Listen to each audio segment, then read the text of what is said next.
Well, here we are. Thoughts from the office, Redneck's Pride.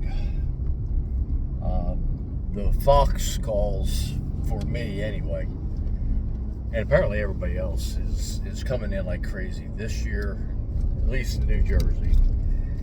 The number of foxes that's causing problems, not chicken coops, and I'd rather it be chicken coops, because when foxes are killing poultry or livestock, it's a no-brainer. Set a trap, catch it, and be done with it. Okay. There's no emotion. The customer has no emotion. It's do what you got to do, how you got to do it, and when you got to do it.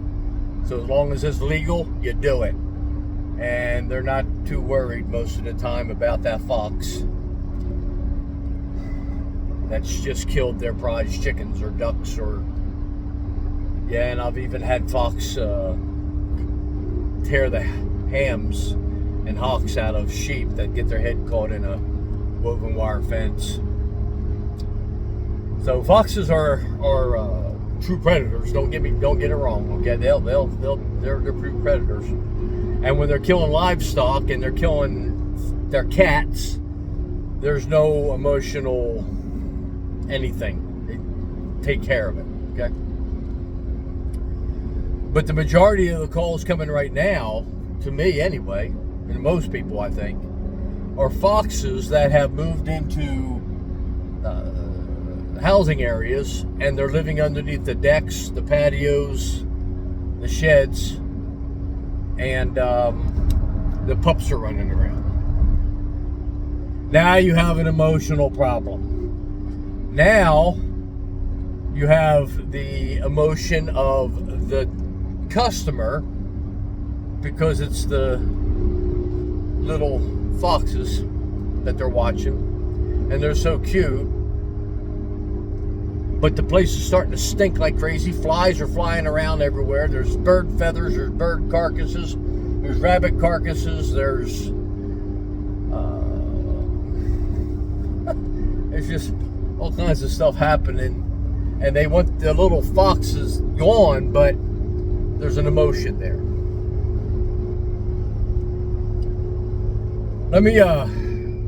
So eviction is the big thing. And again, just like raccoon eviction, everybody thinks fox eviction is the just smear it on and you ain't got to be at the job. I had somebody pick up some stuff yesterday. Came to the house, picked up a bunch of bottles of Coon Be Gone, bigger company, and they said, we love it because we can just send them out, smear it around the hole, and we don't have to have somebody checking traps. And my statement to him was this: yeah, well, how many jobs fail? He said, about 2 out of 10. I said, yeah. And then what happens? Now you're putting double time in to get it fixed,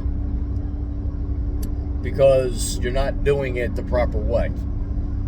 You're not going around the hole. You're not going into the attic or the structure space. You're not working the animal every day. You're not making the animal afraid of you and the eviction and the other things. So now there's 2 jobs that you're going to beat your head against the wall. How do I know? Been there, done that. Did it twice this year. Got lazy on 2 jobs this year. And I'm beating my head against the wall on those 2 jobs right now. And I had to go in and I had to physically make that raccoon aware that I'm going to hurt her if I get a hold of her. And we'll get back to what our original video is. Let's understand what we're dealing with when we're dealing with foxes under a deck. Excuse me, or under a porch or something like that. And again, as I'm always doing things, I'm going to talk behavior and habits. Behavior, habits, not methods. Behavior, habits. Okay, so let's look at the habits and the behavior of the red fox. Here's something that I had to really look up and learn myself. because it wasn't making sense years ago. I'm looking at the situations, and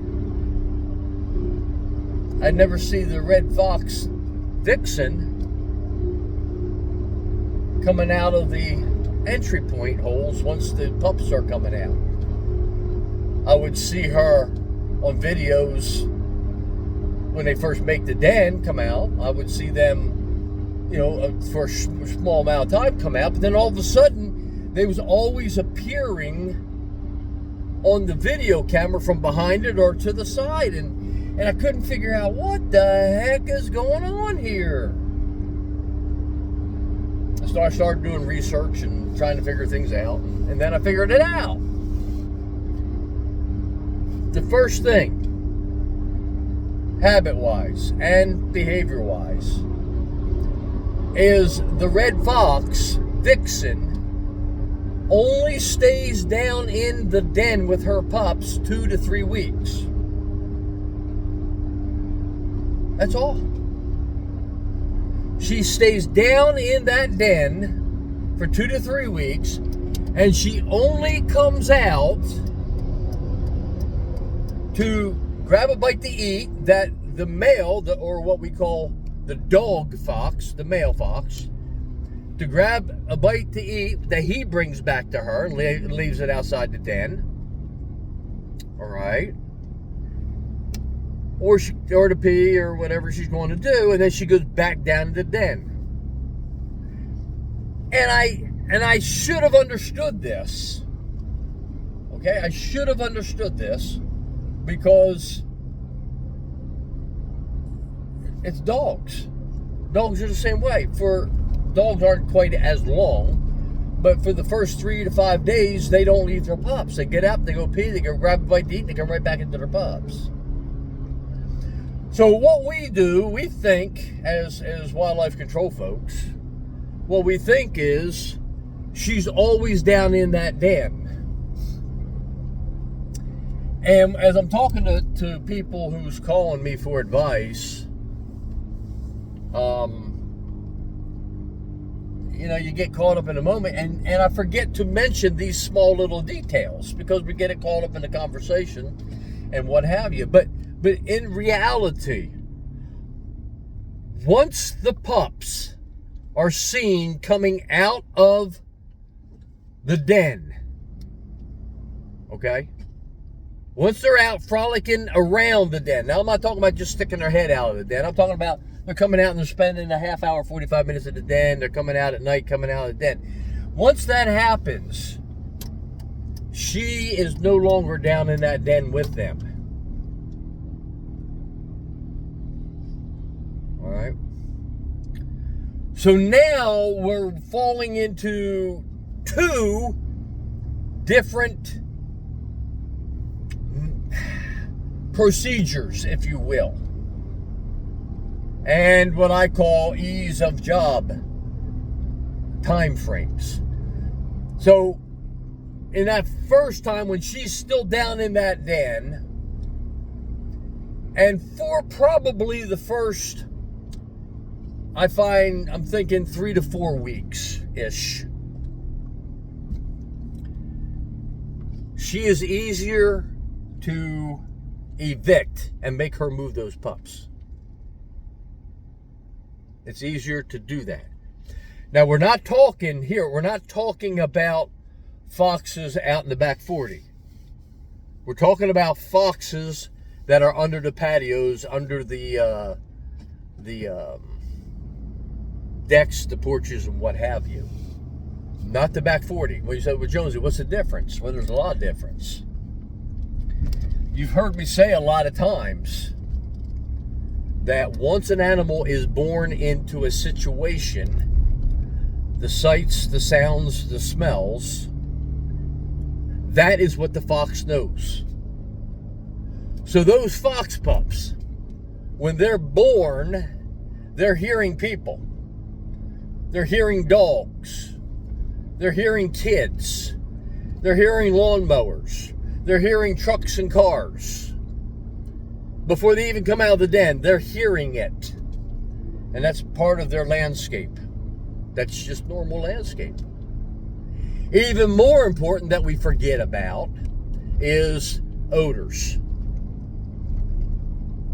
They now smell people. They now smell dogs. They now smell everything that's in that landscape, and it's a part of their landscape. Now, what does that mean between the true wild fox that's out in the back 40 and the fox that's born in a housing development? The fox in the back 40, those things, humans, human odor, dogs, coyotes, and the list goes on, lawnmowers, and the list goes on. They are not part of the normal landscape, so therefore they are a negative out there in the back 40. Inside a housing development, inside suburban, inside urban, when they are used to that thing, they become deadened to those things. Those things no longer are a negative that is a factor. They're a negative, they're a hindrance, they're a problem, they're a whatever it is that the fox is thinking, but they're not a negative that they got to be fear of. Right? So, in the first 3-4 weeks, especially when the female, the vixen, is down in that hole with her pups. When she's down in that hole with her pups, anything you do at the entry point in the back 40, she's going to be gone. Depending on how many years this fox has lived in a urban, suburban housing development situation, she may be not as quick to leave if you just do something at the den entrance. It's another point that I'm bringing in. I'm in training mode right this second, so bear with me as I'm bouncing around from thought to thought. I don't have anything written down. But you notice I said at the den entrance in suburban urban housing development. When they are going under a deck, they're not living under the deck most times. Most of the time, there's going to be a groundhog hole back underneath that deck that goes down into the ground, and she has taken over that groundhog hole, or skunk hole, or natural cavity from an old porch or something like that. But she's going down into that den. So they're not under the deck per se, but they're down in the ground also. So you have the deck perimeter, and then you have the den entrance perimeter, and then you have the safety zone down inside the den. So if you have a hole out in the open, which you want to do, in the first, they just got a call, you're not seeing the pups running out yet, the hole has just been dug, they see the female there in the backyard, they see the male in the backyard. At that point, what I will do is I will take a rag of some sort, and I will put an eviction product on it, and I'll also take a rag and put my human odor on it. You can do it on the same one if you want, but I put my human odor on it also, and I take that and I will shove that as far down into that hole as I possibly can. Okay, that way, now I'm getting as close to the safety zone as I possibly can. Now, if it's a groundhog hole that she's taken off or taken over, you're going to go 4 to 6 feet down. Then it's going to come back up a little bit, and then it's going to go into a maze of tunnels. So she could be anywhere in there. So I'm going to take a stick 6-7 feet, however long it can get it, and I'm going to take it and I'm going to tie that rag to it, put the stuff on it, and then I'm going to shove it down in that hole as far down as I can and leave it down there. And then what I'm going to do at this point, okay, is I'm going to cover the lid of that hole. You can use a piece of plywood. Or I take my shovel and just fill the dirt into the top of that hole. She'll dig out. You're not filling up, you're just covering that hole up. Okay? Now what I've done is the same thing I talk about coon eviction is the same thing here. Okay? Don't stop at what you can do. Stop at what you've done everything you possibly can do. Is that making sense? Jones, you're going overboard. Yep, I am. Like I said, it's fresh on my mind. 2 jobs I got lazy on. Did what I just had to do. And didn't go just put it around. I told you, I ain't going back into that. Aggravates me every time I think about it. It's laziness on my end of it. Now I'm paying for it. Anyway, you get that stick down inside that hole as far as you can get it. Cover that hole up. If you use a piece of plywood, just leave a sliver of light down in there so she can see. You don't have to, but make her dig them out. She digs them out 9 times out of 10 in that stage, in that first 3 weeks or so. She is going to vacate her pups somewhere pretty fast too. When you get to the point to where the pups are running around for 2 or 3 weeks and they're weaned and they're eating solid foods, you've got your nightmare in front of you. Now let's go back to habits and behaviors. When she comes back out of that hole, and now she's going out and she's starting to hunt for the pups. She's going to eat, and then she's going to come back and she's going to regurgitate the food for her pups to start on solid food. It's baby food, okay, in the jar. Okay, so she's going to regurgitate for a little bit of time. Both her, the vixen, and the dog, the male, and they're going to start bringing back, and then she's going to regurgitate to the point till they're ready to start eating the solid food, and then she's going to start bringing back chunks of food, if not carcasses, and then by the time they've been running around 3-4 weeks, realistically, they're bringing carcasses back in, and that's typically when you start getting the phone calls. At least that's typically when I start getting the phone calls, because that's when the place starts to stink. And that's when the flies are starting to show up. And that's when the young fox pups are out all day long, running in and out, running in and out, running up and down on the deck, running up on the steps, defecating on the sidewalk, playing, hooting and hollering and all that stuff. And that's when the people start to get annoyed, and these cute little foxes aren't cute anymore, and then they call you out. And at this point, eviction is very, very hard, because you're going to notice, if you put up a video camera, you're going to see the hole where the fox pups are coming out of, but you're never going to see that female. Matter of fact, it's going to be hard to see that female, because a lot of times she's not even coming up to that den. A lot of times she's staying back 10-15 feet. And the fox pups all run out of that den and run to her.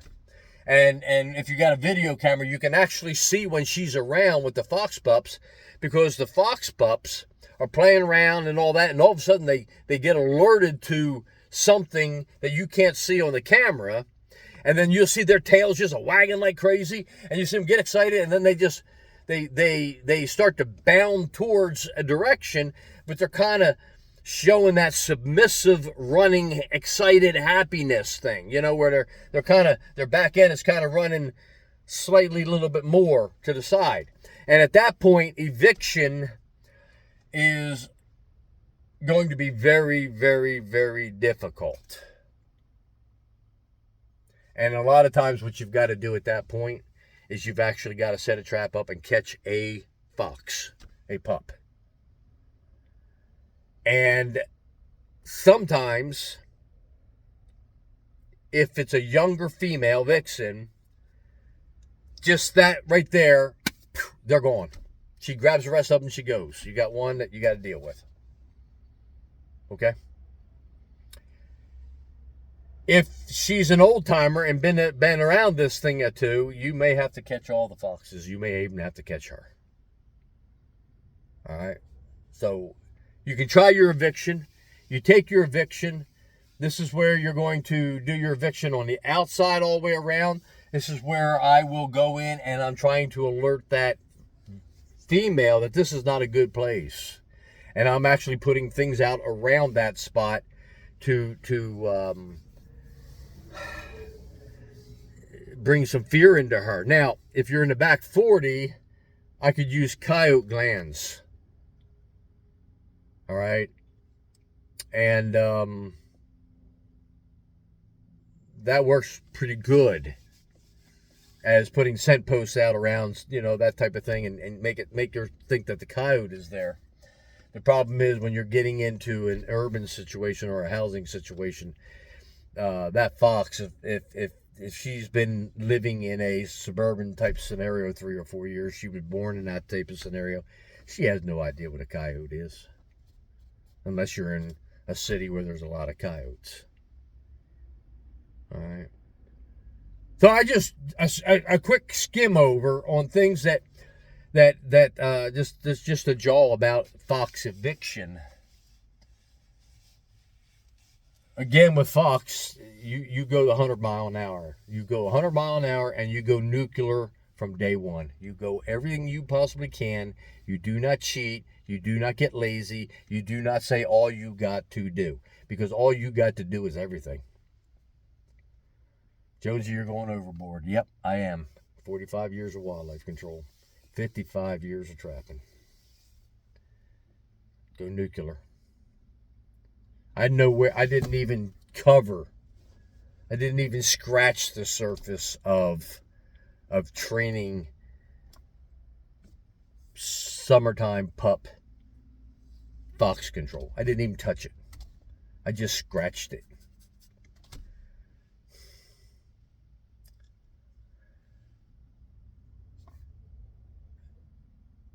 There's a lot to this stuff.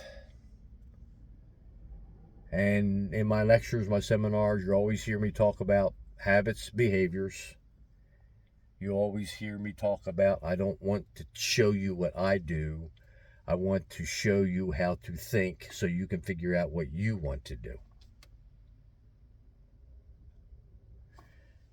I'll leave it there. Thoughts from the office, Redneck's Pride Outdoors. I'll talk to you later.